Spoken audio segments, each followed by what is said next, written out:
You need a budget, and you know you need a budget, but none of the budgets that you've looked into so far have been your cup of tea. You may have tried them, but for one reason or another, none of them seem to work. Maybe they focus too much on cutting costs in ways that just didn't keep you motivated. In fact, they may have destroyed your motivation. Maybe they just didn't work for your financial situation, or maybe they just failed to help you learn one of the most important rules of budgeting. And that's that budgets aren't so much there to teach you about cutting spending as they are to teach you what's worth spending money on. And the answer to that question is different for each and every one of us. And today's budget looks to address that point in a more direct fashion. So if you've tried a bunch of different budgeting methods and just haven't managed to find one that really spoke to you personally, then maybe you're a great candidate for today's budget. Today, I'm going to be talking about the values-based budget. I'm going to be going over what exactly a values-based budget is, how it differs from some of the other budgeting methods that I've covered on this channel, and of course, we're also going to be talking about how to set this budget up, discussing some of its pros and cons, and discussing how this budget could potentially fail. Hey everyone, Daniel here, and welcome to Next Level Life, a channel where you can learn all about investing, debt, retirement, and many other financial topics besides, because let's face it, the schools aren't going to teach it for us. So if any of those topics sound interesting to you, or if you want to learn how to better handle your money and have more financial freedom, be sure to hit that subscribe button and the bell next to my name to be notified every time I upload a new video. And if you want to further support the growth of this channel, you can check out some of the links I've left down in the description below, which includes a 30-day free trial of Audible and 2 free audiobooks of your choice, as well as a list of some books on money I'd recommend checking out with your free trial. Or you can smash that like button if you haven't already, share this video with a friend, and leave a comment below letting me know what topics you'd like me to cover in future videos. So what exactly is a values-based budget? A values-based budget is, simply put, a budget that primarily focuses on directing the majority of your spending towards things that you actually care about, and therefore cutting as much fat as possible from all other areas of the budget. But how is that any different from any other budget? Well, it differs in several key ways. One way that a values-based budget is different is that while the setup might look remarkably similar to a zero-sum budget, this budget isn't necessarily about giving every dollar a job every month on paper before the month begins. It is, again, about finding out what you value spending money on the most, and then looking at the rest of your budget and financial picture as a whole, and finding ways to free up as much cash flow as possible to put towards those items that you most enjoy. But obviously, in order to do that, you first must know where your money is going to begin with. A second way that a values-based budget differs from other budgeting methods is that it is highly personalized. You aren't necessarily putting certain percentages of your money towards various categories and then trying to figure out how to hold those percentages as best as you can for the rest of your life, because what you value spending money on is likely going to change over time, and therefore, so should your budget. And a third way that a values-based budget differs from other budgeting methods is that the primary focus isn't actually the money. That's not to say that other budgeting methods are solely about money, because as you go deeper down the rabbit hole, they usually aren't. But the first question asked of you when using most budgets is a direct and strictly money-only question.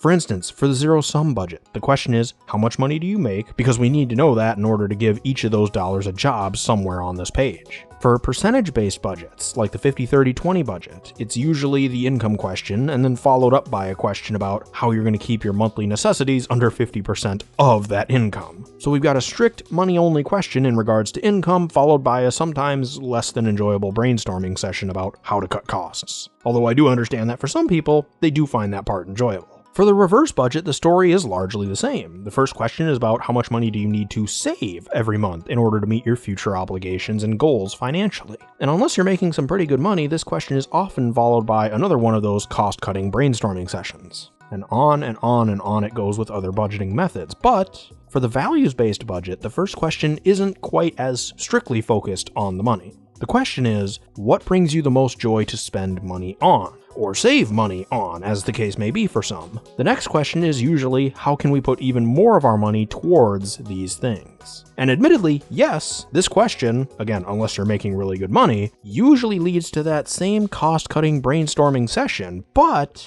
with one very important difference, at least in my opinion. You know from the outset that you're going through this brainstorming session for something that's worth it to you. And I think this makes a huge difference. The pros and cons to this budgeting method are similar to other budgeting methods that I've covered on this channel. Due to its setup being remarkably similar to that of the zero-sum budget, as I said before, it does tend to take a decent chunk of time longer to get going, at least at first, in comparison to some of the other quicker and simpler budgeting methods, which could be considered a con for some. However, because of that level of detail, again, similar to the zero-sum budget, there is less of a likelihood that you'll experience any surprises down the road that you aren't capable of handling, and I would consider that a plus. Another pro that this budget brings to the table is that it's very adaptable, at least in the sense that you can take many ideas from other budgeting methods that you liked, even if the method as a whole didn't work out for you, and use it in this budget. For example, say that John recently tried to use the reverse budget, but it didn't really work out for him long term because despite the fact that he enjoyed knowing that he was saving enough for his future, the costs that he was cutting to do it just wore him down over time.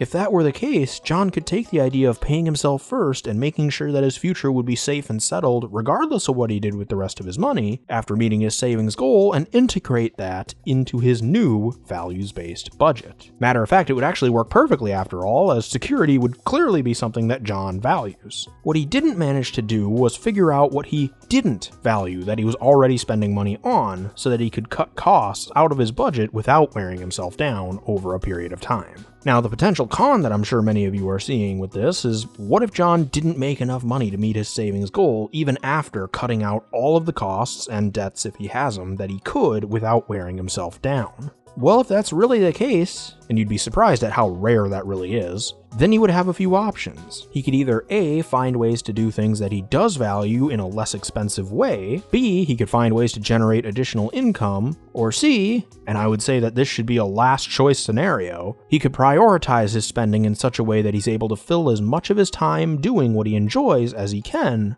on as little money as possible. As an example of how this might work, say that John really enjoys being physically active. Instead of paying for high-priced tickets to recreational sites that usually only take you a few hours to go through, he could sign up for a gym membership that he could go to every single day, making the price per day and per activity much lower in comparison. Or he could take a bike or walking tour around his local parks, or even parks around the state or country. Gas may be a lot more expensive than it used to be, but you can still go pretty far in modern cars for the same amount of money, if not even less, than it would cost you to get that ticket for your nearest amusement park. And it would likely fill up more of John's days in a way that he'd enjoy. But again, ideally, we find a way to make one of the other two options work before going to this. A third pro that I see to this budget is the obvious positive effect that using your money only on things that you value most can have for your happiness, your relationships, and your health, often both mentally and physically. The last potential con that I want to mention today is that this budget, similar to the automatic budget, does have the potential to not adequately prepare yourself for your future if you don't plan ahead for it. Since the values-based budget, when done right, is, in my opinion, one of the most enjoyable budgets I've ever tried out personally, it can sometimes be easy to forget about the future when the present is going well. So while you don't have to go overboard with the future security stuff, it's definitely important to take into account with this budget. Otherwise, this budget could potentially run out of steam when you're older and stop working for you. I like to think of it like this. Any money that I invest should, over time, give me a return of more money in one form or another.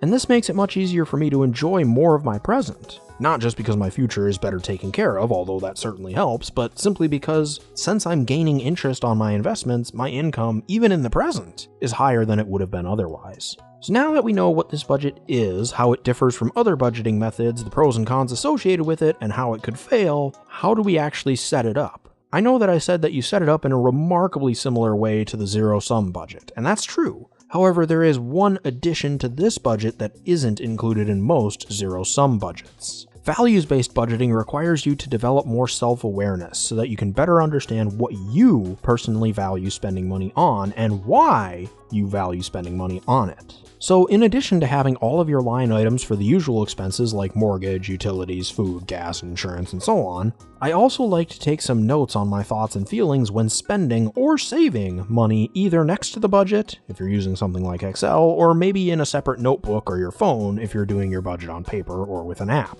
These notes should include your positive and negative reactions to spending and saving money, as well as why you think you felt that way. This self-reflection is very important for developing that self-awareness I mentioned, because over time this will help you to understand what you value spending money on and why, and both answers are very important to know about yourself long term. If, for no other reason than knowing this will help you to figure out what you would value spending and saving money on down the road with less trial and error, and therefore less waste. I also like to include any stress I experience throughout the day, and what I'm doing or thinking about when I feel that stress. And that's been very revealing to me personally. Not just when it comes to money, but keeping those notes has also helped me remove stress from other areas of my life and in general, live a happier and better life. So while it's not technically part of the budget, strictly speaking, I have found it helpful. So that's the values-based budget. What did you think about it? Let me know in the comments section below. But that'll do it for me today. Once again, if you enjoyed this video, be sure to smash that like button if you haven't already, subscribe, and hit that bell next to my name so you'll be notified of all my future uploads. I generally upload every single Monday, and if you have a friend that would be interested in this kind of content, be sure to share it with them. Let's really get this information out there and start our own financial revolution.